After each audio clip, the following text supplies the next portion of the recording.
समाजसेवा करत असताना समाजाचे एक देणं लागतो आणि माझे कोकणस्थ बांधव, माझ्या प्रिय कोकणस्थ बांधवांसाठी म्हणजे एक आम्ही 25 वर्षापासून ही जी सेवा चालू केलेली, गणपती उत्सव असेल, होळी असेल, याच्या मागचा उद्देश की माझ्या नागरिकांची गणपती उत्सवात आणण्यासाठी गैरसोय व्हावी नाही, त्यासाठी आपण घरोघरी माझ्या बांधवांना गावोगावी नेऊन त्या ठिकाणी सोडवण्याची, नाश्त्याची वगैरे व्यवस्था करतो.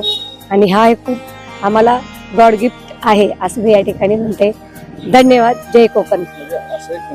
एकतर कोकण बहुम बांधायची संकल्पना होती आणि ते बांधत असतानाच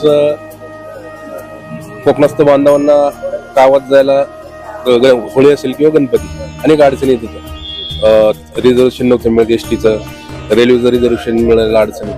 ह्यात एक संकल्पना निघाली की आपण काना गाड्या सोडत. त्यातनं ही संकल्पना सुरू झाली. सुरुवात एक गाडी बस झाली, आज 14 गाड्या सोडतो आणि दरवर्षी ह्या वाढतच चाललेल्या आहेत गाड्या कमत. कोकणाचं एक आकर्षण वेगळ्या प्रकारे आहे.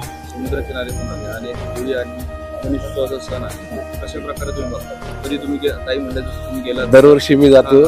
सण हा पाहण्यासारखा असेल. आपली महाराष्ट्राची संस्कृती खरं तर पाहायचं असेल तर कोकणात जाऊन बघायची. ते गणपती ही उत्तमपणे नियोजन असतं.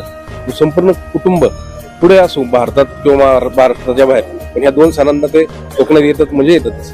नागरिकांना काय आव्हान करतात? ह्यातनं नागरिकांना आव्हान की त्यांना आता जो हा गणपती सण आहे हा आनंद दुगणित व्हावा, त्यांना सुख शांती आनंद मिळेल, संपूर्ण त्यांच्या इच्छा पूर्ण व्हावी तीच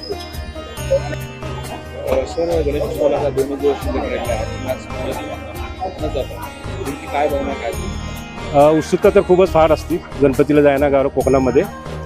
आणि आम्हाला टिंगरे साहेब फ्रीमध्ये गाडी देतात दरवर्षी. आमच्या गावाला म्हणजे चौकुळ सावंतवाडी याला आपल्या 4 गाड्या सोडतात, 4 ते 5 गाड्या सोडतात. 100 ते 150 लोक असतात आमची. सगळ्यांना ते गाड्या जातात की गावाला जाण्यासाठी. आणि उत्सुकता तिथे फारच असते आम्हाला की गणपतीला जाण्यासाठी. म्हणजे आम्हाला ह्या गणपती सणास गेल्याशिवाय आमचं मन पुण्यात रमतच नाही मन आमचं.